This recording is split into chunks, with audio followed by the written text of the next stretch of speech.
अस्सलाम वालेकुम dear students. तो अब आज जो हम लोग टॉपिक डिस्कस करेंगे वो हमारे पास मेमोरी रिप्रेजेंटेशन ऑफ अरे है कि हम लोग अरे जो है वो हमारे पास मेमोरी में किस तरह रिप्रेजेंट होती है या किस तरह उसको मेमोरी असाइन होती है या किस तरह उसको एक्सेसिबिलिटी हम लोग एक्सेस कर सकते हैं और किस तरह उसकी इनिशियलाइजेशन है। फिर हम लोग उसकी डिक्लेरेशन कुछ देख लेंगे, डिक्लेरेशन किस तरह होती है अरे की और उसके बाद उसकी इनिशियलाइजेशन किस तरह होती है। तो let's start with memory representation.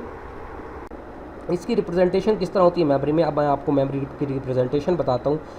असल में ये हमारे पास एक एरे है 5 सब्जेक्ट के मार्क्स स्टोर करने के स्टूडेंट की, ठीक है। तो जो उसकी एक हमारे पास होती है वैल्यू, जो आपने वैल्यू उसमें स्टोर करनी होती है, क्योंकि ये कंटिन्यूस मेमोरी लोकेशन होती है अंडर द सिंगल नेम, यानी सिंगल नेम से मुराद ये है कि इसका नाम होगा मार्क्स, फॉर एग्जांपल मार्क्स, और ये कंटिन्यूस मेमोरी लोकेशन होगी, ठीक है। उसमें हमारे पास इंडेक्सेस होते हैं। इंडेक्स मींस कि वो किस लोकेशन पर है उसका, जैसे मैंने आपको बताया हाउस नंबर जिस तरह होता है, या हाउस नंबर 0 है या हाउस नंबर 1 है या हाउस नंबर 2 है या 3 है और ये 4 है। तो यहाँ पर जो टोटल कुल मिलाकर जो हमारे पास क्या कहते हैं वेरिएबल्स हैं वो हमारे पास हैं 5, ठीक है। लेकिन वो स्टार्ट होते हैं 0 से और जाते हैं n-1 तक, यानी 5-1 4 तक जाते हैं। हर जितने भी आप जब डिक्लेयर करेंगे आपको जितने भी रिक्वायर्ड होगा तो उससे एक कम तक ही जाएंगे। क्यों? क्योंकि हम लोग ये 0 से स्टार्ट करते हैं, उसके अपर बाउंड से एक कम तक जाएंगे।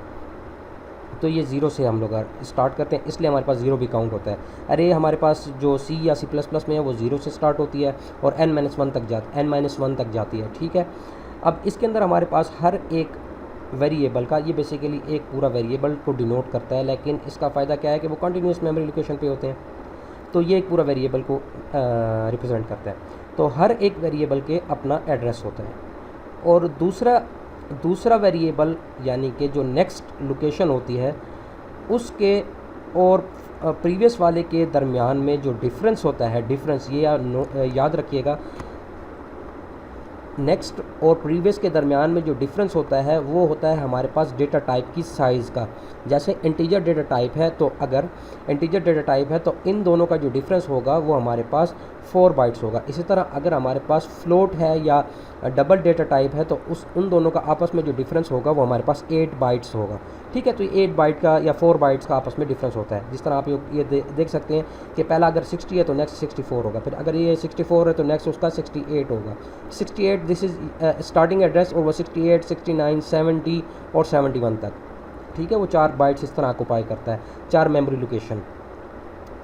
समझिए कि वो 4 हाउसेज जो है, 4 हाउसेज, अगर हमारे पास एक ब्लॉक एक बाइट का जो है वो एक हाउस है तो वो 4 हाउस का मतलब ये हो जाएगा कि 4 बाइट्स हमारे पास ऑक्युपाई करता है, जो हाउस वाली एग्जांपल मैंने आप लोगों को दी थी, ठीक है। इस तरह इसकी अगर हमारे पास जो लेंथ है वो आपको ऑलरेडी पता चल गई है कि हमारे पास 5 हमारे पास वेरिएबल्स क्रिएट हुए हुए हैं, 1 2 3 4 एंड 5, और इनका जो फर्स्ट इंडेक्स होगा वो हमारे पास 0 होगा और जो लास्ट इंडेक्स होगा यानी लास्ट हाउस नंबर जो होगा वो हमारे पास 4 होगा।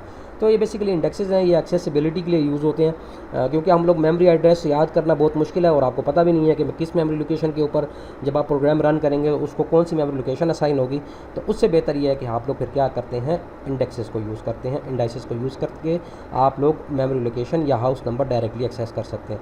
फॉर एग्जाम्पल मैं आपको कहता हूँ कि हाउस नंबर आपने 3 एक्सेस करना है, तो आप लोग डायरेक्ट इधर जाएंगे, इस वाले के ऊपर जाएंगे, this is your house number 3, ठीक है, क्योंकि इसका हाउस नंबर 3 है। दिस इज़ हाउस नंबर 0 और दिस इज़ हाउस नंबर 3। तो हम लोग जैसे 3 पर जाएंगे उसकी वैल्यू हमारे पास 77, तो हमें पता चल जाएगी कि जी 77 नंबर जो बंदा है वो हाउस नंबर 3 के अंदर रहता है। तो ये इस तरह हमारे पास रिप्रेजेंटेशन है मेमोरी के अंदर एरेज की। तो फिर एक क्वेश्चन अराइज हो सकता है कि हम लोग एरेज जो हैं वो हमें ज़रूरत किस लिए पड़ती है, क्यों हम लोग एरेज जो हैं वो हम लोग यूज़ करते हैं। अगेन जैसे मैंने आप लोगों को सिनेरियो में एक बात समझाई कि हमारे पास नॉर्मल वेरिएबल जिस तरह V1 V2 V3 हम लोग यूज़ कर सकते हैं, तो वो हमारे पास डिफरेंट मेमोरी लोकेशंस के ऊपर स्टोर होते हैं। तो एक रिलायबल तरीका ये है कि हम लोग उनको सेम क्या कहते हैं मेमोरी लोकेशन के ऊपर स्टोर करें और उनको आपस में एक नाम के अंदर रखते हैं, ठीक है। तो ये एक इसका पॉइंट ये होगा कि हमारे पास ज़रा एक एक्सेसिबिलिटी इसकी आसान हो जाती है। ठीक है। और दूसरी बात ये कि ये एक ही वेरिएबल के नेम होता है, यानी एक ही नेम होता है अरे वेरिएबल का, बजाय उसके कि आप M1 रखें, M2 रखें, M3 रखें, उसके बजाय आप M ही रख देते हैं और वो M जो है वो आपके सारे 5 या 6 या 7 या 10 या 15 या 100 वेरिएबल्स वो होल्ड करता है। M जो है वो 100 वेरिएबल्स होल्ड करता है। वो मेमोरी लोकेशन एक बड़ी सारी रिजर्व हो जाती है, उसका नाम M हो जाता है और उसके अंदर फिर छोटे छोटे ब्लॉक्स बन जाते हैं। ऐसे समझेंगे एरे जो है वो बेसिकली एक कॉलोनी का कॉन्सेप्ट है कि कॉलोनी के अंदर हमारे पास जिस तरह कॉलोनी जो होती है हमारी, उसके अंदर हमारे पास एक रिज़र्व हो गया। लेट से यहाँ पर जिस तरह अगर मैं वो दूँ, जिस तरह एक एग्जांपल देते हैं, लेट से क्रिस्टन कॉलोनी हमारे पास है, तो उस कॉलोनी का नाम एक क्रिस्टन कॉलोनी हो गया, लेकिन उसके अंदर भी छोटे छोटे ब्लॉक्स हो गए हैं। तो ये बेसिकली हमारे पास एक क्या कहते हैं इसके अरे की एक यूज़ करने का जो है इसका फ़ायदा है। ठीक है, तो एडवांटेजेस इसके बहुत सारे हैं। हमारे पास यहाँ पर रैंडम एक्सेस होती है। रैंडम एक्सेस से मुराद ये है कि हम लोग किसी भी इंडेक्स को डायरेक्टली एक्सेस कर सकते हैं। हमारे पास इसमें कम लाइन ऑफ कोड यूज़ होता है, बजाय इसके कि अगर हम लोग मल्टीपल वेरिएबल्स यूज़ करें, अरे को जो है वो एक ही दफ़ा में हम लोग मल्टीपल वेरिएबल्स क्रिएट कर सकते हैं एक ही लाइन के अंदर। वो हम लोग आगे देखते हैं किस तरह क्रिएट होते हैं। इसका फिर इजी एक्सेस है, ट्राइवर्सल यानी कि एक्सेसिबिलिटी भी उसकी, ट्राइवर्सल मींस उससे वैल्यू निकालना या उससे एक्सेस करना वैल्यू, वो ईजी है। हम लोग लूप यूज़ कर सकते हैं उसके लिए सारी वैल्यूज़ को अगर हम लोगों ने एक्सेस करना है। और इसका सॉर्टिंग जो है वो हमारे पास बड़ी ईजी हो जाती है। सॉर्टिंग मीन्स ये हो जाता है कि उसको अरेंज करना, अगर हमारे पास वेरिएबल्स की जो है अनऑर्डर है तो उसको ऑर्डर में अरेंज करना हमारे पास ईजी हो जाता है। तो ये अरे के कुछ एग्जांपल हैं हमारे पास अरे की एडवांटेजेस हैं यूज़ करने के। तो फ़िलहाल के लिए यहाँ तक काफ़ी है एडवांटेजेस ऑफ अरे तक। तो इंशाल्लाह नेक्स्ट लेक्चर के अंदर हम लोग इसकी एक्सेसिबिलिटी और इनिशलाइजेशन और डिक्लेरेशन देखेंगे, कैसे इसको इनिशलाइज़ करते हैं और कैसे डिक्लेयर करते हैं। और फिर उसके बाद कुछ हम लोग प्रोग्राम्स भी देखेंगे इसको डेव के ऊपर करके। तो तब तक के लिए यहाँ तक काफ़ी है। इंशाल्लाह नेक्स्ट लेक्चर में मुलाकात होती है।